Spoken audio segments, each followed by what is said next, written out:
안녕하세요. 낭낭이의 54번째 책으로는 이것은 인간입니까? 입니다. 책 표지에는 또 영어로 Are you a machine? 즉, 당신은 기계입니까? 또 함께 쓰여 있습니다. 이 책은 기계와 인간을 비교하며 구분하는데 그 기준을 의식에 두고 있습니다. 그런데 의식이라는 것이 매우 주관적이며 아직까지 풀지 못한 불가사의로 남아있는 영역이라 의견이 분분하고 있습니다. 17페이지를 한번 보겠습니다.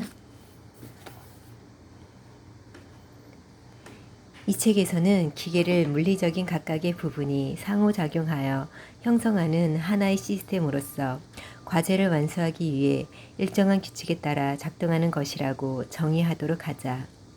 이를 적용해 보면 지뢰는 막대기의 한쪽이 내려가면 반대쪽이 올라간다는 규칙에 따라 상호작용하는 각각의 부분으로 구성된 하나의 시스템이므로 기계라고 할 수 있다. 지뢰가 수행하는 과제는 막대기의 한쪽을 들어 올리는 것이며 그 위에는 주로 어떤 물체가 놓인다. 앞으로 등장하는 문제들을 고찰할 때 이 기계의 정의를 꼭 염두에 두기 바란다. 자, 이제 이 과학자가 컴퓨터 화면에 띄워진 디지털 모형을 이용해 우리의 마음을 물리적으로 재창조한다고 상상해 보자. 그는 우선 뉴런들의 기능을 똑같이 모방하는 실리콘 칩들을 개발한다.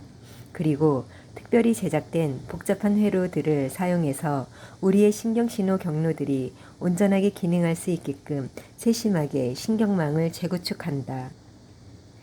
그 다음 이 과학자는 새로운 시스템이 우리의 뇌가 기능하는 것과 동일한 방식으로 작동할 수 있도록 각기 다른 부분들을 프로그래밍한다. 우리가 가진 모든 지식과 기억들 또한 프로그래밍에 넣어준다. 그렇게 나와 똑같은 구조와 기능을 가진 기계를 만든다면 그 기계가 나라고 말할 수 있을까? 그 기계가 우리의 뇌와 같은 방식으로 정보를 처리하고 물리적으로 같은 구조로 이루어져 있기는 하지만 그렇다고 우리처럼 생각한다고 할 수 있을까? 우리처럼 느낀다고 할 수 있을까? 그 기계가 과연 우리와 같은 방식으로 세상을 경험할까? 만약 그렇다면 그 기계 또한 의식을 갖추고 있다고 볼 수 있지만 그걸 어떻게 증명할 수 있을까? 의식을 갖추었는지 여부를 판별할 수 있는 방법이 있을까? 그 기계는 자신의 내적 감정과 어릴 적 이야기를 들려줄 수 있고 그에 대한 후속 질문을 받는다면 질문자가 만족할 만한 대답까지 제공할 수 있다. 누가 때리면 울고 모욕을 당하면 찡그리며 칭찬을 들으면 방긋 웃을 수도 있다. 이러한 특성들을 의식이 있다는 증거라고 볼 수 있을까? 만약 이 과학자가 정말로 의식을 갖춘 기계를 만들어낼 수 있다면 이는 곧 의식이 전적으로 기계적인 작용의 산물이라는 의미가 된다. 나아가 이는 우리 또한 기계임을 의미한다. 인간의 의식은 아마도 우리에게 남겨진 가장 큰 불가사의일 것이다. 뇌에 대해 많은 것을 알게 되었음에도 아직까지 어느 누구도 뇌가 어떻게 의식을 만들어내는지는 밝혀내지 못했다. 뇌가 없으면 의식도 없다는 데는 대부분 동의할 테지만 뇌는 정확히 어떤 방법으로 우리를 의식 있는 상태로 만드는 걸까? 사람들은 어떻게 저마다 정체성을 가질 수 있을까? 자기란 대체 무엇일까? 자유의지는 어디에서 비롯되는 걸까?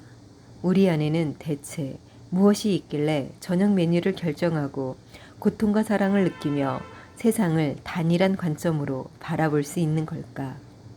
어떤 사람은 이 모든 물음에 대한 답이 전적으로 기계적인 과정에 있다고 말한다.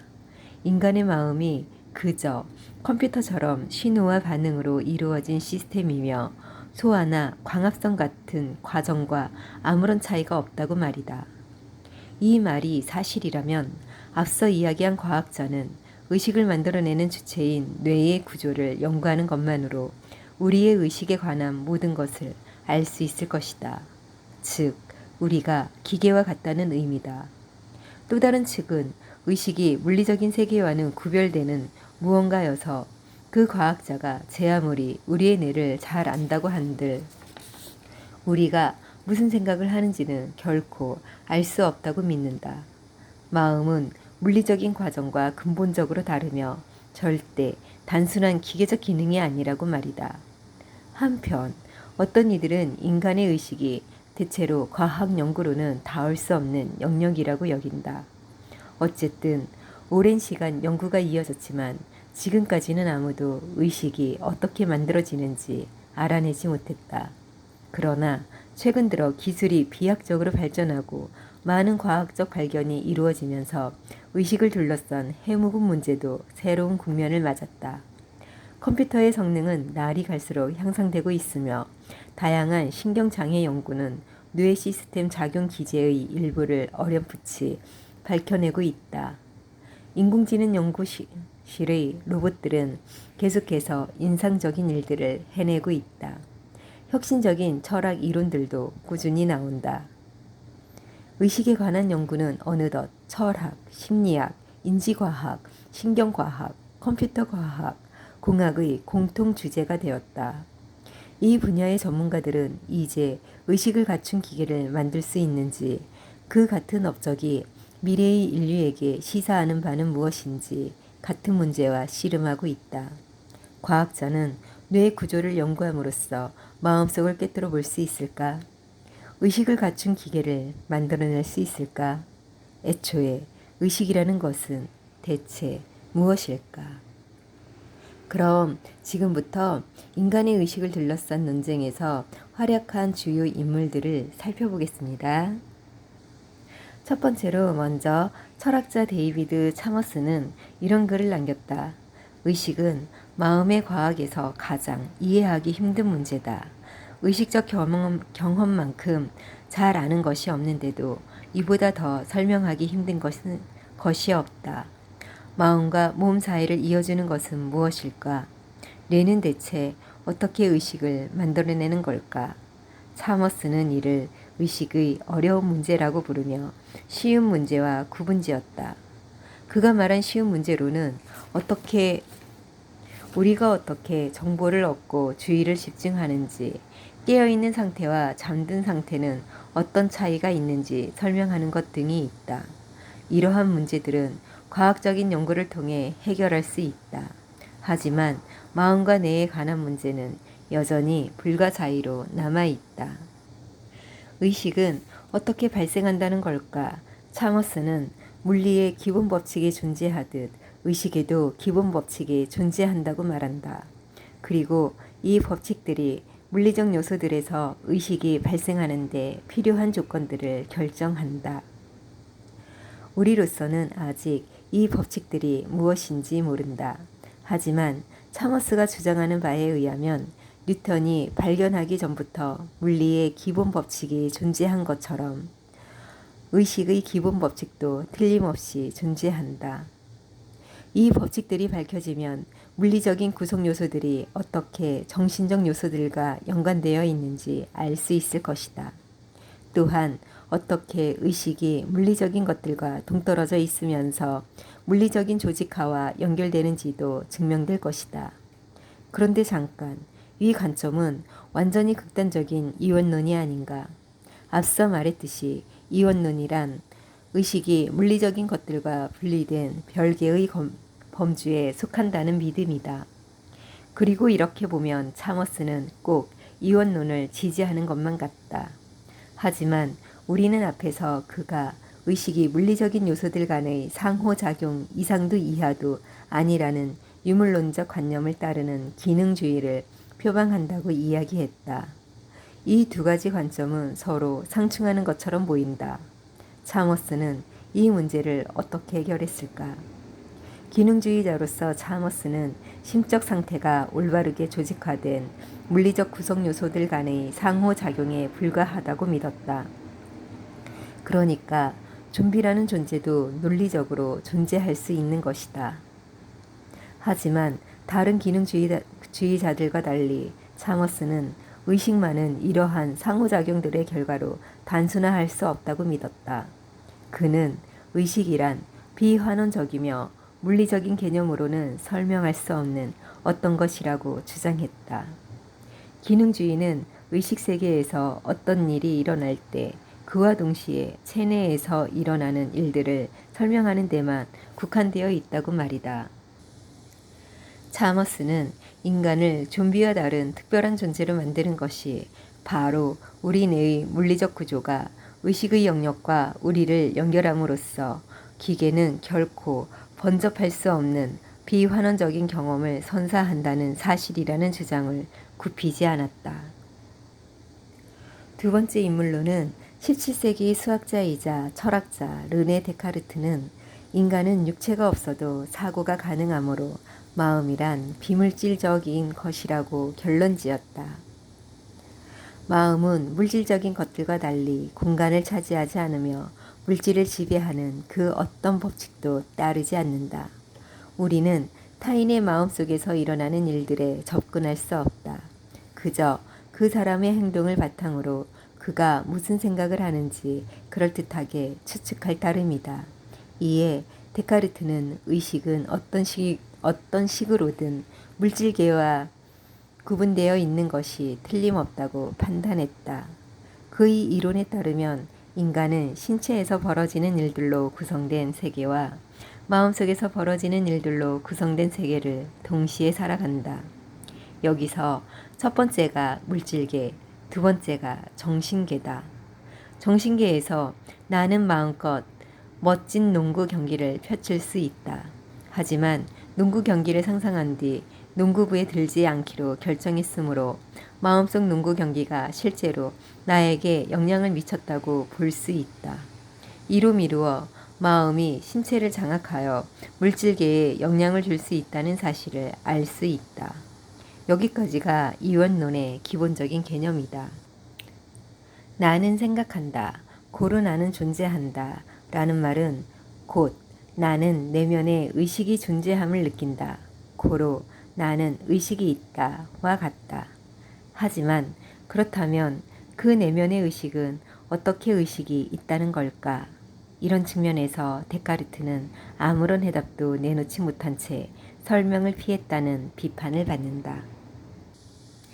세 번째 인물로 철학자 길버트 라일의 주장에 따르면 의식은 어떤 비물질적인 힘을 가리키는 것이 아니라 그저 내가 작용하는 방식을 묘사하는 단어일 뿐이다. 라일 및 그와 유사한 입장을 취하는 학자들이 생각하기에 이원론은 얼토당토 않는 공상인 셈이다. 네 번째 인물, 과학자 프랜시스 크릭은 구태여 물질계와 정신계가 구별된다고 주장하는 이원론에 기대지 않고도 물리적인 구조물에서 의식이 생겨나는 것이 가능하다고 말한다.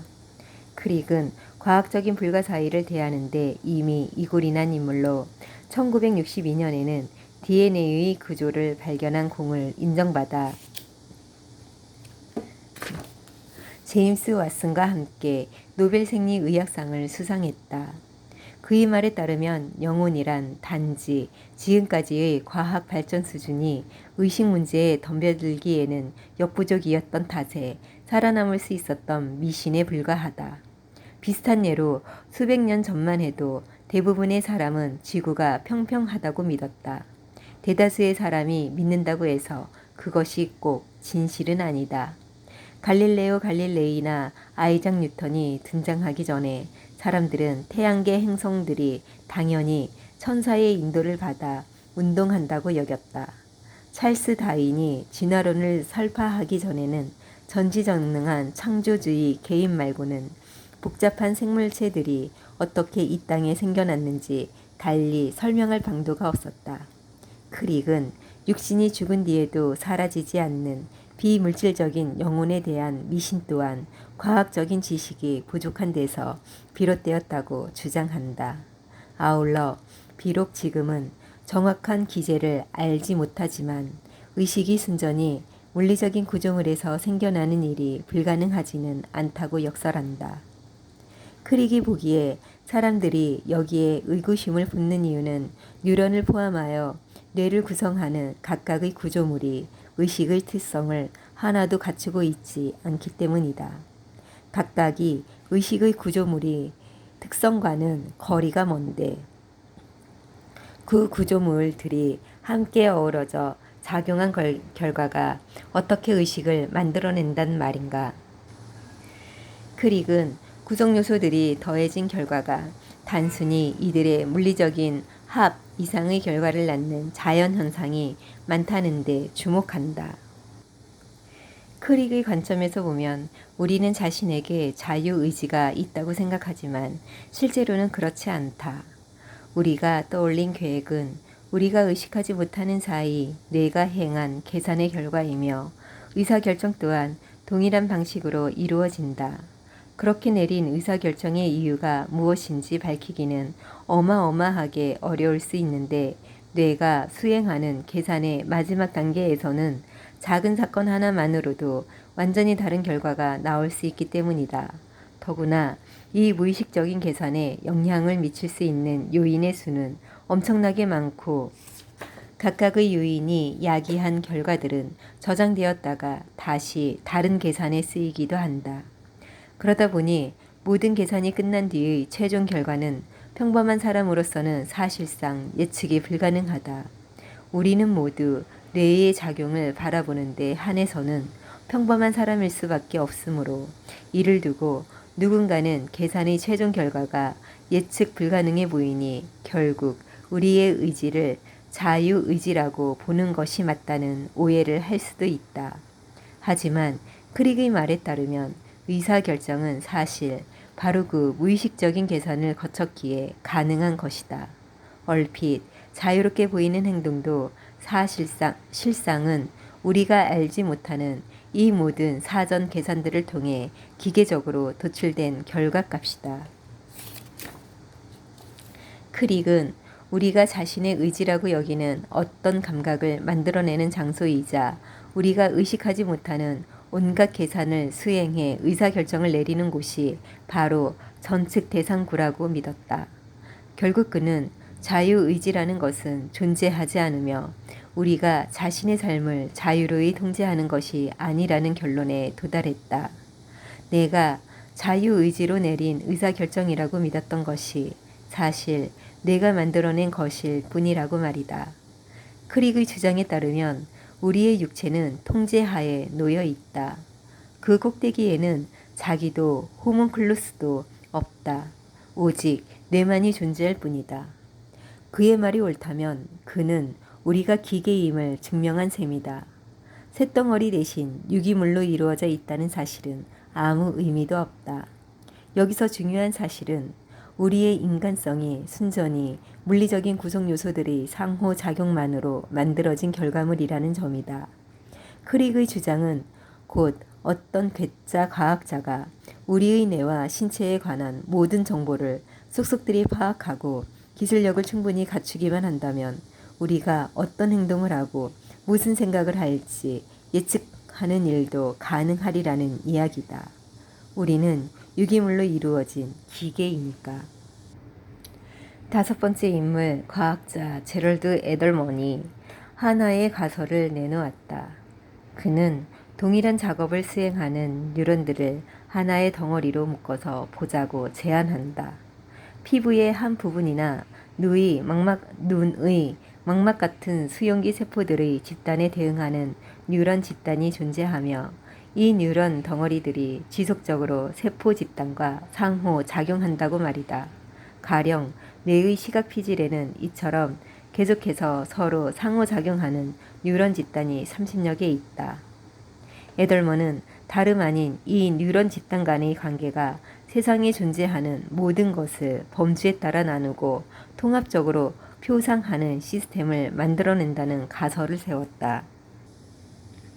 에덜먼은 유기체가 의식을 갖추기 위해서는 몇 가지 능력이 필요하다고 믿었다. 먼저 유기체는 다양한 물체들에 대한 개념을 세울 수 있도록 세상에 존재하는 물체들을 범주화할 수 있어야 한다. 또한 유기체는 새로운 지식을 습득할 뿐만 아니라 자신이 무엇을 좋아하고 싫어하는지 구별할 수 있는 학습 체계도 갖추고 있어야 한다. 마지막으로 유기체는 자기 자신과 외부 세계를 구분 지으며 시간 감각을 갖춰야 한다. 여섯 번째 인물, 신경과학자인 안토니오 다마지오. 그는 자기의 세 가지 측면이 있다고 말한다. 첫 번째 요소는 역사다. 요컨대 우리의 정체감은 기억 속에 저장된 자신에 대한 사실들에 의해 형성되는 셈이다. 두 번째 요소는 자신의 몸에 대한 지식이다. 자신의 몸에 대한 자각은 자신을 독립된 주체로 느낄 수 있게 하므로 정체감 형성에도 기여한다. 우리는 다른 사람들이 내가 아님을 인식한다. 세 번째 요소는 언어 능력이다. 의식적 자기를 갖추기 위해서는 자신을 둘러싼 주변 세상과 자신이 경험하는 바와 자신의 신체 면면을 의미 있는 방식으로 표현하는 능력이 필요하다. 그렇지 않다면 생각하고 있다고 볼 수 없다. 컴퓨터 과학자이자 발명가인 레이 커즈와이를 우리를 단순히 입자들의 모음이라고는 볼 수 없다고 말했다. 앞서 언급했듯 각각의 입자들이 끊임없이 새로운 입자로 대체된다는 사실은 우리가 지속적으로 다른 누군가로 대체됨을 시사하기 때문이다. 당연히 실제로 우리가 계속해서 다른 누군가로 대체될 리는 없다. 그래서 커즈와일은 입자들의 조직, 그러니까 물질과 에너지가 결합된 패턴이 곧 우리라는 주장을 내놓았다. 우리의 몸을 구성하는 각각의 입자들은 다른 것으로 바뀌는지 몰라도 몸 전체의 조직 패턴은 변하지 않는다는 것이다.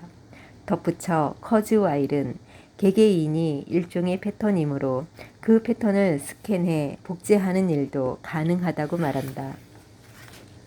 우리는 모두 복제될 가능성을 품고 있으며 어느 누구도 진짜 인간과 복제 인간을 구별하지 못할 것이라고 말이다.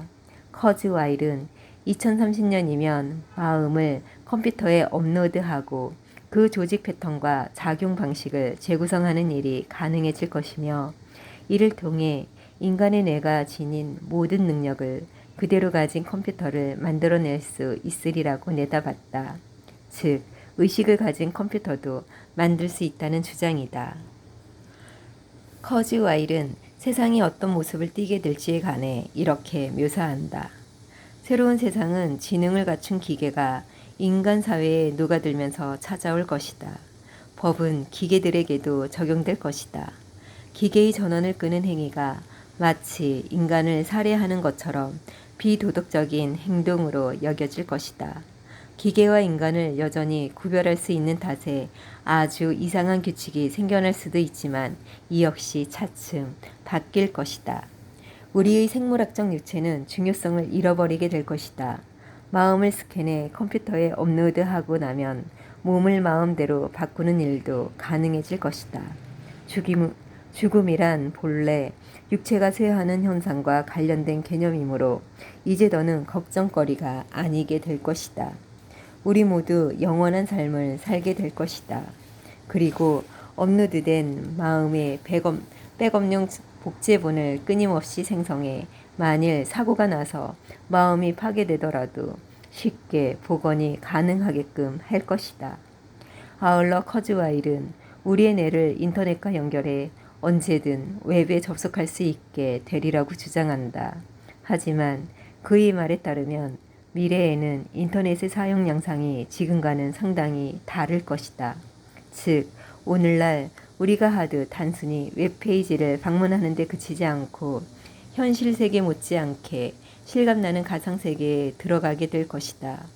친구와 통화를 하는 대신 가상세계 안에서 파리의 어느 카페나 경치가 끝내주는 산꼭대기에서 친구를 만날 수 있게 될 것이다. 이 같은 가상의 삶은 모든 면에서 실제의 삶만큼이나 정교해질 것이다. 원할 때면 언제고 즉각적으로 가상세계를 드나들 수 있고 가상세계에서 일어난 일은 현실 세계에서 일어나는 일에 아무런 영향도 주지 않을 것이다. 또한 인간과 기계의 지능은 거의 완전히 융합될 것이다. 의식을 갖춘 대부분의 존재는 더 이상 육체에 얽매이지 않게 될 것이다. 그럼에도 몸을 가지고 있는 인간과 기계가 있다면 서로 구별이 되지 않을 것이다. 유기물로 이루어진 몸은 구시대의 유물이 될 것이다. 커즈와일과 미스키는 지능을 가진 기계가 인간을 대신해 지구를 지배하는 세상을 향해 나아가고 있다고 주장한다. 더불어 우리 역시 기계이기에 더 뛰어난 기술로 자신을 개량하는 것이 가능하며 또 그렇게 해야만 한다고 말한다. 이것이 이들이 말하는 우리가 맞게 될 진화의 다음 단계다. 인간과 기계의 구분이 모호해지는 피할 수 없는 미래는 이미 다가오고 있다. 지금의 우리보다 더 높은 지능을 갖춘 기계가 다음 세대 지구의 주인이 될 것이다. 여덟 번째 인물 철학자 1980년 철학자 존설은 강한 AI 개념에 반하는 유명한 논증 중 하나를 고안해냈으니 이름하여 중국어방 논증이다. 중국어방 논증은 우리에게도 친숙한 사고실험 형태를 취하고 있다. 논증에서 제시하는 사고실험은 이렇다. 일단 컴퓨터 자체를 하나의 방이라고 상상해보자. 방 안에는 회로들 대신 영어밖에 할 줄 모르는 사람이 한 명 있다. 방의 한쪽 벽에는 내부의 사람이 방 밖의 누군가가 중국어로 쓴 질문을 받아볼 수 있는 좁은 틈이 있다. 반대쪽 벽에는 방 안의 사람이 마찬가지로 중국어로 적힌 답을 내보낼 수 있는 또 다른 틈이 있다. 방 내부에는 어떤 기호를 받았을 때 어떤 기호들로 답하면 되는지 일러주는 규칙집이 놓여 있다. 방 안의 사람은 주어진 질문에 만족스러운 답을 내놓지만 과연 그가 중국어를 이해한다고 말할 수 있을까? 답은 아니오다. 그는 중국어를 한마디도 모른다.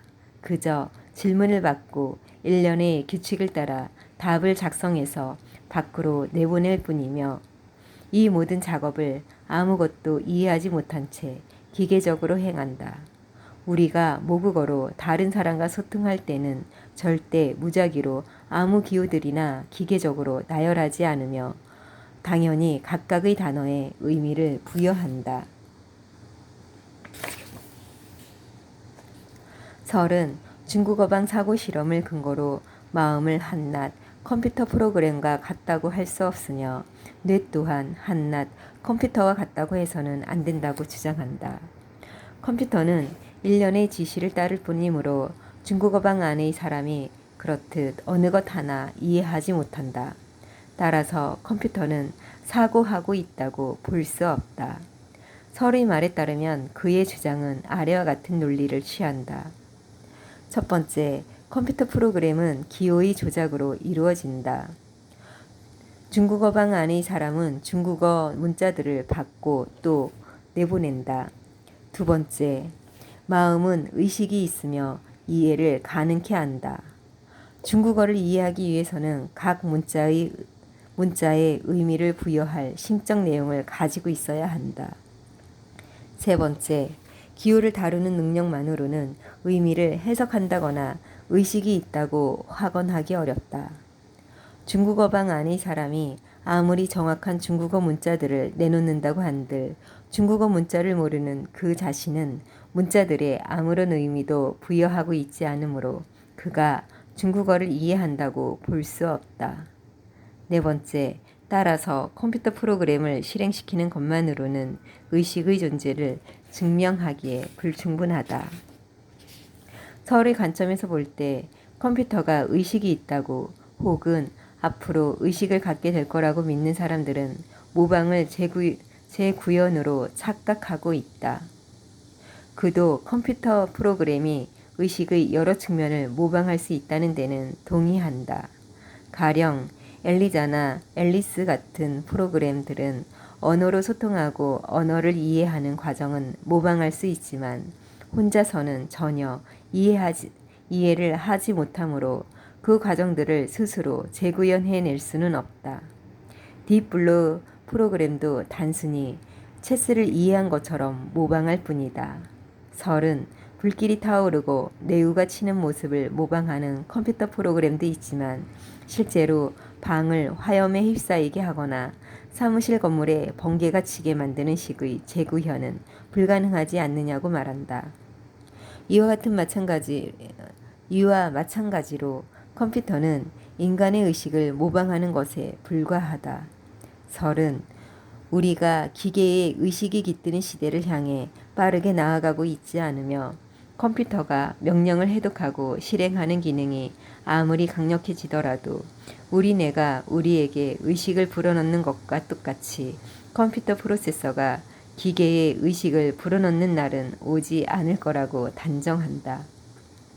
그의 주장에 따르면 의식은 단순히 컴퓨터 회로가 행하는 계산과 기호 조작으로 정의할 수 있는 대상이 아니다.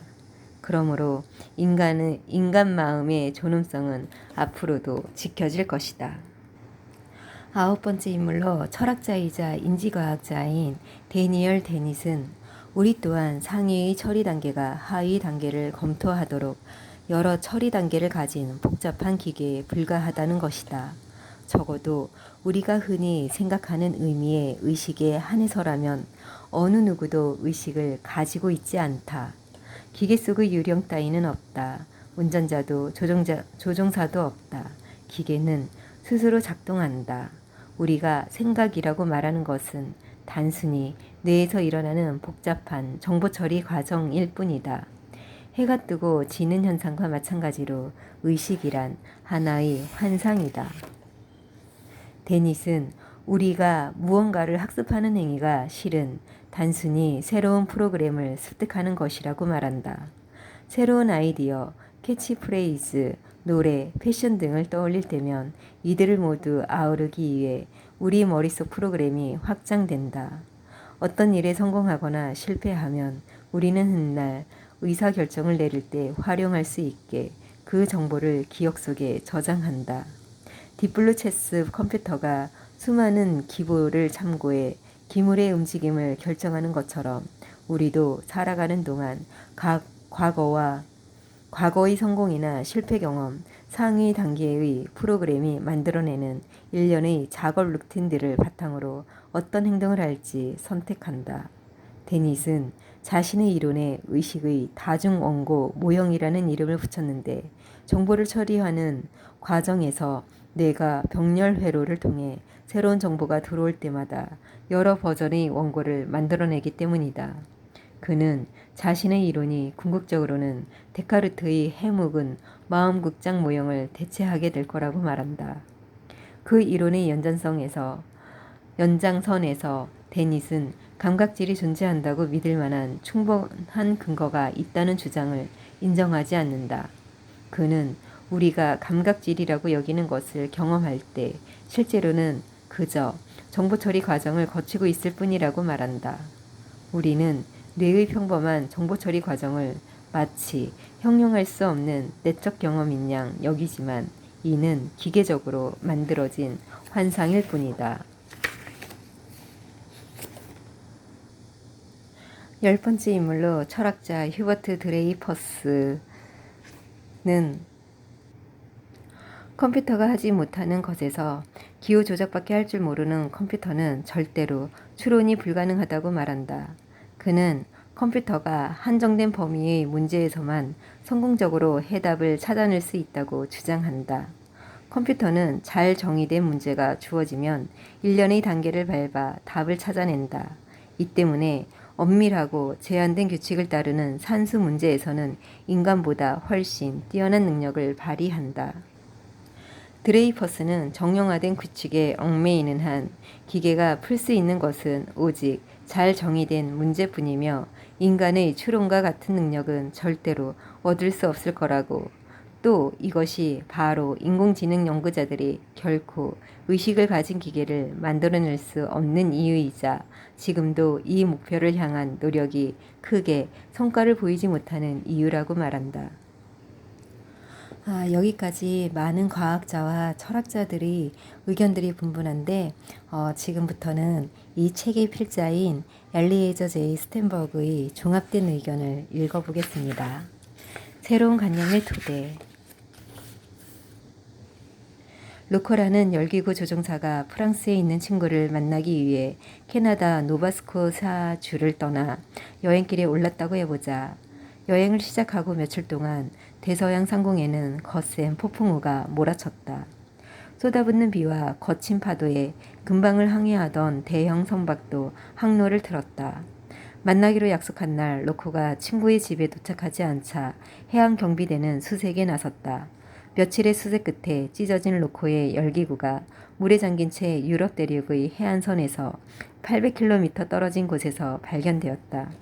이 같은 정황을 통해 우리는 로코에게 무슨 일이 벌어졌는지 추측할 만한 단서 세 가지를 알 수 있다. 첫 번째, 로코는 로바스코샤에서 열기구를 타고 출발해 대서양 상공을 비행했다. 두 번째, 대서양에 거센 폭풍우가 몰아닥쳤다.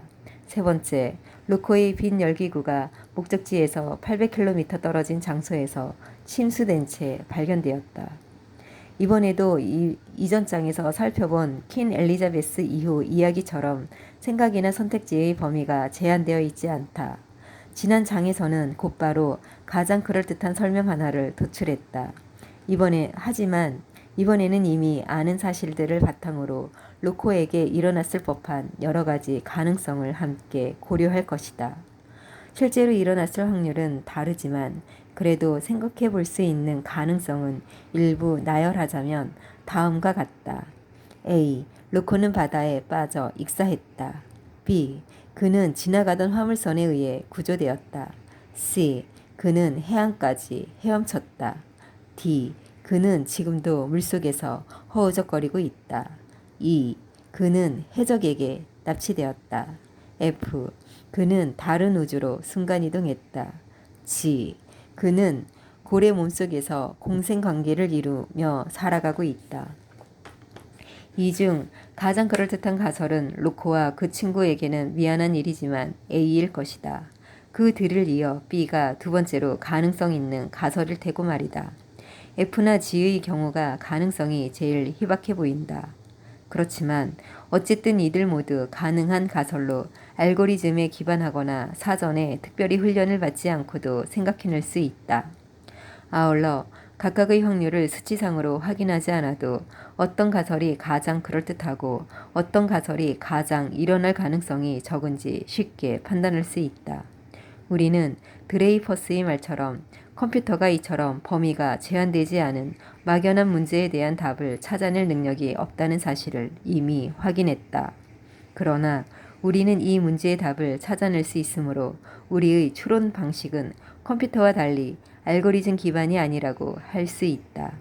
그렇다면 이제 어떤 것이 인간의 추론 방식이 아닌지 알았으니 인간의 추론은 어떻게 이루어지는지 그리고 어째서 알고리즘으로는 이를 구현해낼 수 없는지 알아내는 일만 남았다. 이 시점에서 지금까지 이야기한 이론 중 취할 것은 취하고 버릴 것은 버림으로써 내 나름대로 우리는 기계인가? 라는 질문에 답이 되어줄 인간의 추론에 관한 생각을 제안할까 한다. 하지만 본격적으로 인간의 추론이 이루어지는 방식을 다루기에 앞서 잠시 존 설의 중국어방 논증으로 들어가 보자. 설은 중국어를 전혀 이해하지 못하는 방 안의 사람이 규칙집에 따라 기호를 조작해 중국어로 정확한 답변을 내놓는 사고 실험이 가능하므로 기호 조작만으로는 주어진 문제를 이해했다고 볼 수 없다는 결론을 내렸다. 그의 논리는 이러했다. 첫 번째, 컴퓨터 프로그램은 기호의 조작으로 이루어진다. 두 번째, 마음은 심적 내용이 있으며 이해를 가능케 한다.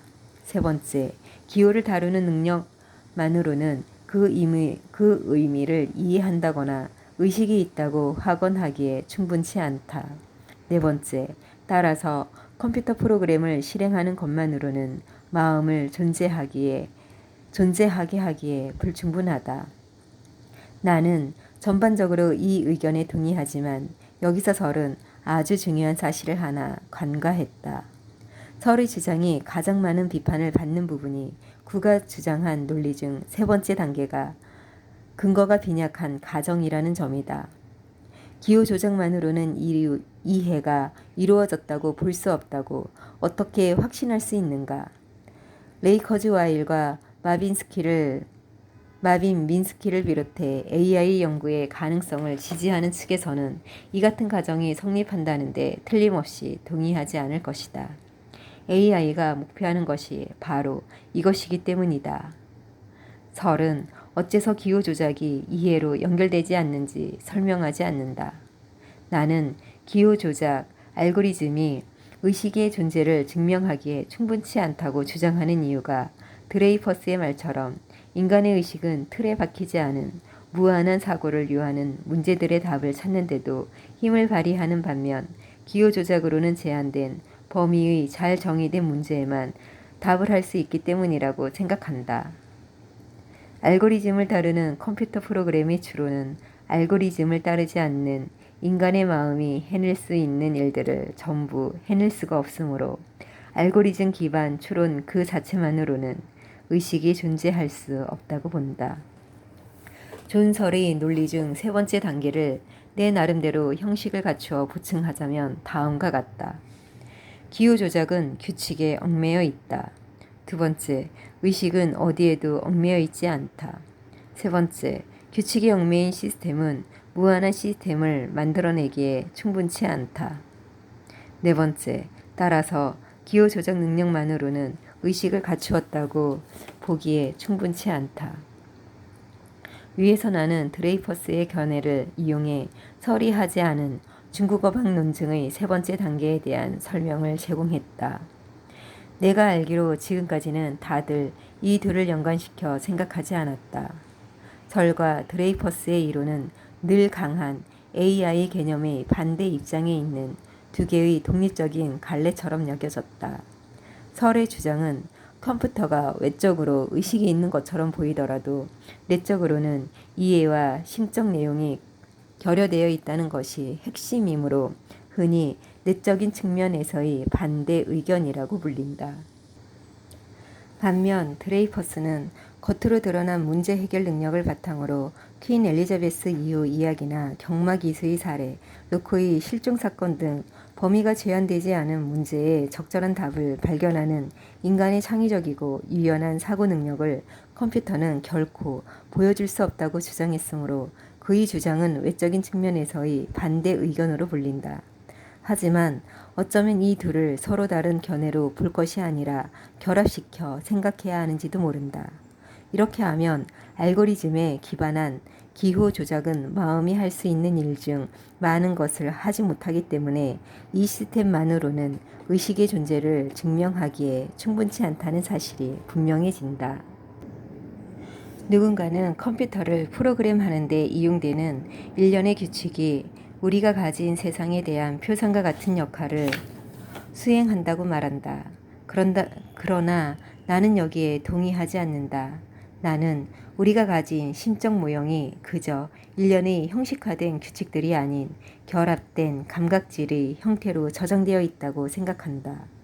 결합된 감각질은 우리가 이를 경험하는 상황, 사건이 발생하는 순서, 우리가 자유의지에 따라 이들 각각을 연관 짓는 방식을 비롯해 다양한 요인에 기초하여 통합된다.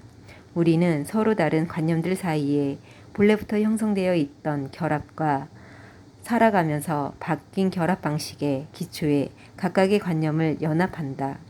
어쩌면 이러한 이유로 생각이 종종 옆길로 새서 하나의 관념을 이와 관련된 다른 관념과 연합하고 이렇게 연결된 관념을 또 다른 관념과 묶어 연결고리를 만들어 나가는지도 모른다. 또 이로 인해 어떤 노래를 들으면 특정한 인물이나 장소가 떠오르고 소설을 읽으면 심상이 떠오르는지도 모른다. 아마 국가를 들으면 눈물이 나거나 학창시절 반에서 개그를 담당하던 친구의 이름만 들어도 웃음을 짓게 되는 건 역시 같은 이유일 것이다. 알고리즘으로는 결합된 감각질의 이 같은 심적 모형 형성을 똑같이 구현해낼 도리가 없다. 알고리즘은 기존의 규칙을 바탕으로 짜이며 이는 다시 말해 맥락이 있어야 한다는 뜻이다. 그러나 알고리즘은 우리가 가진 세상에 대한 모형을 만들 기반 자체가 없으므로 어떻게 해야 이를 만들 수 있는지 알 도리가 없다. 알고리즘이 설탕은 단맛이 나고 고통은 아픈 것이라는 사실을 어떻게 알겠는가? 폭풍우가 열기구 여행자에게 위험하다는 사실은 또 어떻게 알겠는가? 인간은 이러한 것들에 대한 감각질이 한데 결합함으로써 이를 이해할 수 있다. 경험이 없었다면 우리는 논리적인 감각조차 가질 수 없었을 것이다. 따라서 알고리즘으로는 논리체계를 만들어낼 수 없다. 알고리즘은 규칙을 따를 뿐 스스로 규칙을 만들어낼 수 없기 때문이다. 마음과 몸의 관계를 둘러싼 논쟁은 무려 17세기 철학자인 데카르트 시절부터 이어졌으니 의식에 대한 불가사의도 벌써 400년 가까이 풀리지 않은 셈이다. 하지만 수백 년간 논쟁이 지속되었음에도 철학자들은 이제야 겨우 이혼론과 유물론이라는 단순한 개념에서 벗어나기 시작했다. 그나마 지난 50년 동안 많은 진전이 있었다. 컴퓨터 기술과 신경과학이 비약적으로 발전한 덕분에 이제 우리는 획기적으로 새로운 관점에서 문제를 바라볼 수 있게 되었다. 21세기 중반에 접어들면 커즈와일과 드레이퍼스를 비롯한 학자들의 예상이 과연 옳았는지 알 수 있게 될 것이다. 그렇게 조금씩 답에 가까워지리라. 과학자와 철학자들이 의식을 설명하기 위해 내놓는 이론들은 아직 정답 근처에도 가지 못했지만 그들이 치열한 논쟁을 통해 우리는 스스로를 더 잘 이해할 수 있게 되었다. 이론들이 서로 충돌하고 진화를 거듭하는 과정에서 우리는 새로운 관념이 탄생할 토대를 마련함으로써 불가사의 해결에 한 걸음씩 다가서고 있다. 새로운 세대의 이론과 이론가들이 등장할 일도 머지 않았다. 우리는 기계인가? 라는 물음에는 내 나름대로 답을 해보았지만 감각질의 존재 여부나 의식의 특성을 설명할 이론까지는 제시하지 못했다. 불가사의는 아직 풀리지 않았다. 의식의 너무 많은 부분이 아직도 미제로 남았다는 사실은 이 주제를 향한 관심을 새롭게 불러일으켰다. 인류가 직면한 가장 거대한 불가사의일 가능성이 높다 보니 의식에 대해 점점 더 많은 연구가 이루어지고 있다. 단 한 번의 발견이 세상을 뒤바뀐 사례는 역사적으로도 여러 번 있었다. 페니실린의 우연한 발견이 치료제에 혁명을 가져왔고 인터넷의 발명은 우리의 생활 방식을 전면적으로 탈바꿈시켰다. DNA의 발견은 생물학 연구의 방향을 완전히 바꿔놓았다. 그러나 이처럼 역사적으로 매우 중요한 한 걸음조차 훗날 인간의 마음이 어떤 원리로 작용하는지를 둘러싼 논쟁에 종지부를 찍을 이론이 등장하고 나면 한없이 초라해 보일 것이다. 만약 우리 세대에서 이 의식에 관한 불가사의를 풀게 된다면 가슴 뛰는 사건들이 이제 곧 펼쳐지지 않을까? 여기까지 살펴보았는데 저는 개인적으로 철학자 준설의 의견을 지지하고 싶네요. 우리 인간이 기계와 같다면 우리가 생각하는 감정들이 왠지 진정성이 떨어지고 몸이 건조해질 것 같아요. 우리가 계속 꿈을 꿀 수 있게 의식은 영원히 불가사의로 남았으면 좋겠습니다. 낭낭이었습니다.